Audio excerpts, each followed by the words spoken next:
misaal. soxna Maïmouna Dièye. ba mu demee assemblée nationale député Abdou Mbow nee na ko yow moom lu leer nga bañ. yow sa ministère bi ñu ko doxalee dara leeru si.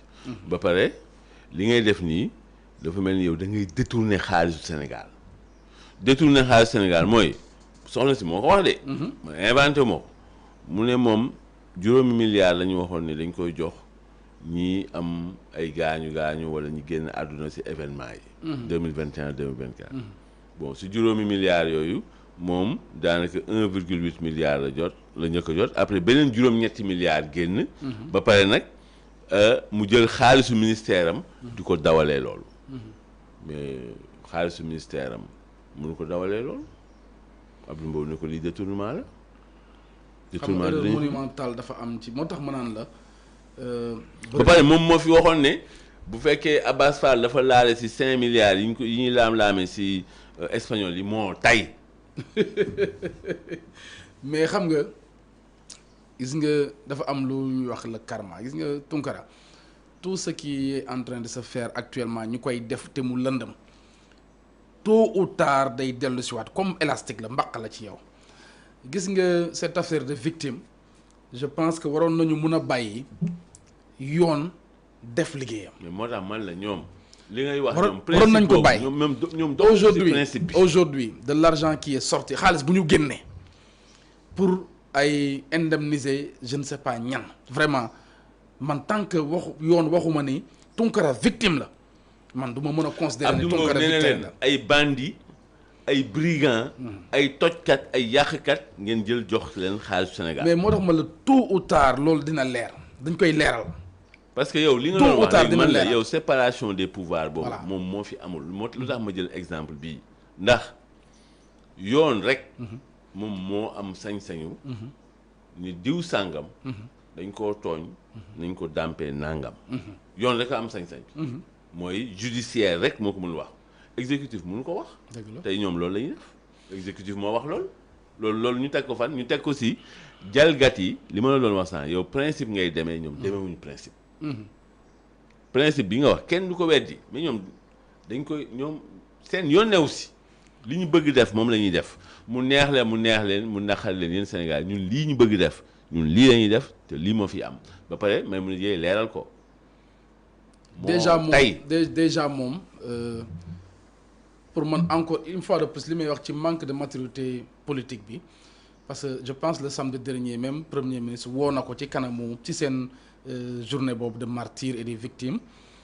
pour mu am lu mu expliquer pour man c'était même pas le lieu de s'expliquer là-bas par rapport à ça parce que aujourd'hui déjà les fonds xaalis yi comme ni ko nit ñaa ngi coow li bëri na ci nit ñaa ngi wax niñ ko génnee ñan ñooy victime ñan ñooy martyr que dit la loi fan la commencé est-ce qu'il y a une procédure qui a été commencée comment les fonds sont sortis parce que xaalisu état soo ciy génne juróomi dërëm dafa am yoon dafa am lu ñu ko bindee ni ñu ko tëralee charte yi dafa leer comme ñoom ni ñuy jaaree assemblée nationale lépp dafa war a leer léegi mais loolu kenn mënul tax ba du leer Tunkara mu nekk ci nguur gi wala beneen nguur buy munti ñëw c'est que moo tax loolu ñoom war nañ cee bàyyi xel ni aujourd'hui toutes les décisions lépp loo xam ne nit mi ngi koy def ci nguur gii xamal ne un jour ou l'autre su leerul ci nguur gi dina leer ci nguur gi ñëw et loolu y a même pas à chercher de midi à 14h. parce que nguuru Sénégal tam am na ñoo xam seen liggéey mooy dërëmu Sénégal bu génn. ñu xam fan la dugg. loolu mooy yoon. ba pare moom soxna si daa mel ni mënut a calculer parce que maa ngi ko dégg muy wax ay 1,8 milliard après 8 milliards non xam nga déjà rek loolu day nekk 9,8 milliards. boobu mooy si meeting yu samedi bi. waaw xam nga moo tax man la du woon c'était pas le lieu xam nga tey am na noo xam ne nit ki soo ko jëlee à l'improviste rek. xaw ma nam dañ ko jël à l'improviste mooy est-ce que xaaroon nañ ni premier ministre dina ko woo pour wax ko kaay nga wax ñoom yow da nga jàpp ni même lu mel noonu duñ ko préparer. non da ko waroon préparer ba pare. mais yow ni mu waxee parce que mi ngi wax parce que ni mu wax def erreur yi c'est normal soo ñëwee taxaw parce que tu sais xam nga xel day fattu te aussi quand on parle de milliards on ne parle pas de 100 francs. donc yow nga ñëw taxaw aussi taxaw noonu yoroo këyit yoroo dara yor sa bopp rek. te nit regadul yàlla regadul juum nga ñëw sa bopp war a taxaw di am looy expliquer ci ay milliards mais di nga wax 1 milliard di nga wax 200 000 di nga wax leneen ak leneen. wax na 8 milliards foofu.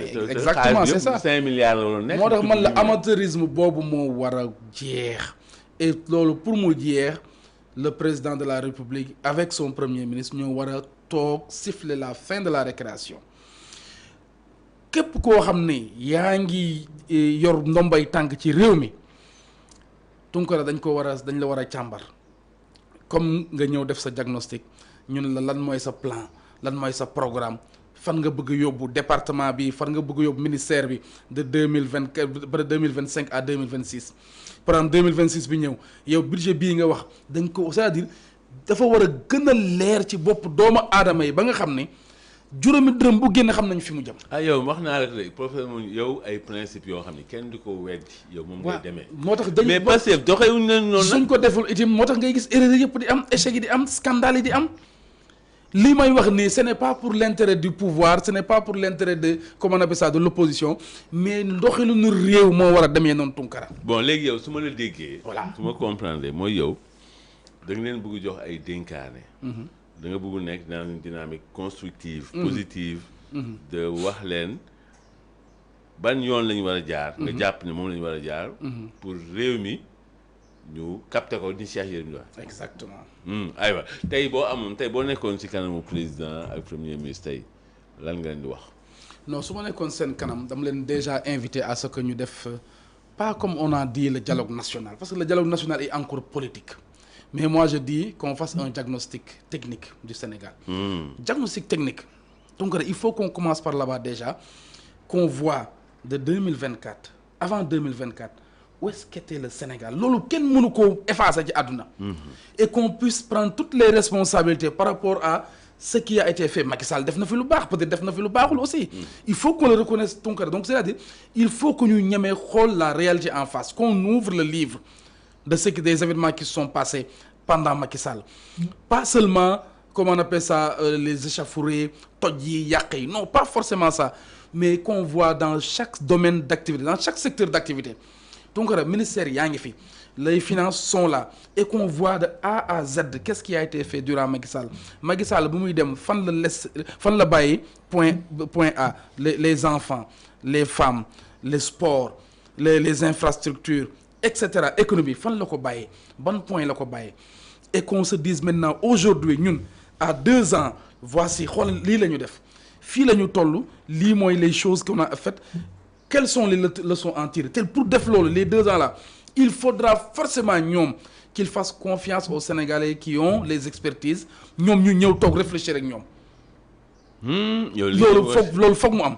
parce que aujourd'hui su amul 5 ans yi li ngay dégg ñu naan la 5 ans yi jeex na ba pare effectivement 5 ans yi jeex na pour man le président Bassirou Diomaye Faye. kon yow li ngay wax ni bu fekkee 5 ans yi jeex na on est en mode échec fu mu toll nii dañuy échoué. bëgguma ñu wax échec parce que su échec amee ñëpp a échoué. Mais non attends bu fekkee 5 ans yi jeex na ban réalisation nga mën a wax ni moom la nguuru Pastef am. Non pour moi déjà la plus grande réalisation c'est d'être arrivé au pouvoir. Bon d'accord après arrivé au pouvoir ñoom lan nga leen mën a wax ni que am nañ ko. Quoi qu'on puisse dire aussi nañ leen reconnaître ni le pays am na toute stabilité. Non am na stabilité pays bi amul stabilité non am na stabilité. ban niveau soo déggee voilà très bien waxuma côté économie mais côté social tuuti. xaw na stable non social amul stabilité xaw na stable. 300,000 familles. ñoo doon am bourse familiale. dëgg la ñooñu dakkal nañ ko. ñooñu mën nga leen wax stabilité. mais dégguma la Tunkara moo tax man la diagnostic boobu c'est obligatoire. université li fa xew loolu c'est social. diagnostic bi mu lay wax nii c'est obligatoire ñi ñàkk seen 30,000 personnes yi ñàkk seen liggéey. mënoo leen wax dañuy am stabilité sociale. BTP bi nga xam ne tey ñu ngi leen amee ay 300 milliards. ñuy jël ay nit di leen daax. ñooñu amuñu stabilité sociale. professeur moom la ñu yor stabilité sociale am bon. beneen bi nag moom mooy ñu gën garaaw mooy fi mu toll nii ñun si wàllu koom xam nga ñoom bi ñu fi toogee di waxu ay bor bi ñu nëpp laa leen ni wax ji si at mi Sénégal dinañu coûter lu mu bon 1000 milliards ñoom seen bopp ñoo génnee loi de finances rectificative buy wane ni affaire bi coûté nañu 1083 milliards diggante recettes yi ñu jàppoon ne dinañ ko am te dikkul ak li ëpp li ñu fay ci ay bor parce que suñu position dafa yàqu. ba léegi suñu intérêt yokku muy 1083 milliards loolu lañu ay waxu bor dette cachée rapport caché ay jàppanteeg FMI partenaires yi loolu lañ coûté ci LFR 2024. gis nga man moom laay je le dis et je le répète Tounkara tant qu'on n'a pas dellu si ñu waat def diagnostic réel état du Sénégal bi ko fi Macky Sall di bàyyee duñu on n'arrivera à rien. diagnostic technique. alors daan naa seeg yow. diagnostic technique waxuma la ñu ñëw c'est-à-dire fala déedéet ñu def un diagnostic technique ba xam ne ñu ni ak reconnaître ak humilité. bon léegi fii lañ ko jëlee fii la léegi man dañuy dem méthodiquement. Voilà. man dama ànd ak yow. si tey soo toogoon ak président ak premier ministre da ngeen wax première chose à faire diagnostic technique du Sénégal. ak lan. su ñu defee diagnostic technique ñu génne deux grands axes la ñuy génne les points forts les points faibles.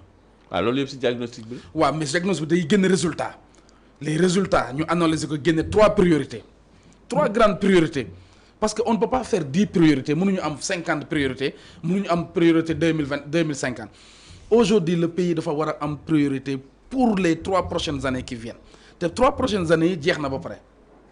léegi nag xam nga problème bi lan la. waaw temps bi amatuñ ko. d'accord naa ak yow. yow. d'accord naa ak yow liggéey. d'accord naa yow. xam nga ni tey boo doon def diagnostic technique bu Sénégal. dina durer 6 mois jëm kaw. yaa ngi dégg ba pare Sénégal fu mu toll nii dañuy jëm si ñaari élection te ñun liñ baaxoo mooy at bii ñëw laata élection kenn du liggéey. dëgg la. te ñaari élection yi ñëw 2027 a ngi ñëw 2029 a ngi ñëw. te Sonko ne kenn mënu ko bañ a bokk bokk ci élection. donc affaire bi mbiicoo mbaalo ñoom Diomaye président ñu ngi positionné ñoom ñooñu waa Pastef ne nañ léegi Diomaye président amatul sax ñoom apte lañ ko bëggul tuddee bon premier ministre ñu ne ko ñii ne nañ du bokk parce que dafa am benn rabat d'arrêt ñu ne du bokk moom mu ne kenn mënu ko tere bokk xam nga mbiicoo mbaalo bi tàmbali na ñun amuñu déggoo si les minima ñun amuñu si déggoo yi gën a sew yi gën a tuuti yi gën a ndaw ñun amuñu si déggoo. léegi suñu taxawoon aujourd'hui ñoo ngi ban weer décembre. fin décembre maanaam at mi moom. at bi jeex na ñu taxaw toutes les personnes yi nga xam ne dénk nañ leen dara ci nguur gi ñun leen yow wax ñu loo fi fekk ak loo fi defagum loolu yenu na maana am déet bu baax ñu ni leen yéen bi ngay ñëw loo fi fekk loo fi defagum ak 2026 bi loo xalaat ni war nga ko mën a def pour dëkk bi jëm kanam. waaw loolu xalaat la parce que. loolu warta mën a jëmee kër gi dëkk bi kanam. non man déggoo man dama ànd ak yow ni que am nga diagnostic technique bi. parce que aujourd'hui mënuñu leen fi génne li ñuy wax yëpp Tounkara mënuñu leen fi génne te 2025 jotagul xaw ma 2029 jotagul donc léegi moo tax ma ne ñun ñëpp on doit mettre la main à la pâte pour que 2029 ki nga xam ne moom la yàlla nar a tabb moo xam fu mu mun di jógee au moins su ñëwee mu bañ a fekk affaire bi nekk léegi gën a ndërmeelu. ñoom de nee ba 2050 ñoo fi nekk. waaw bon su leen ko yàlla suñu borom moo xam Diomaye wax na leen ni man j'aime bien cette expression man xaw ma sax suba liy xew.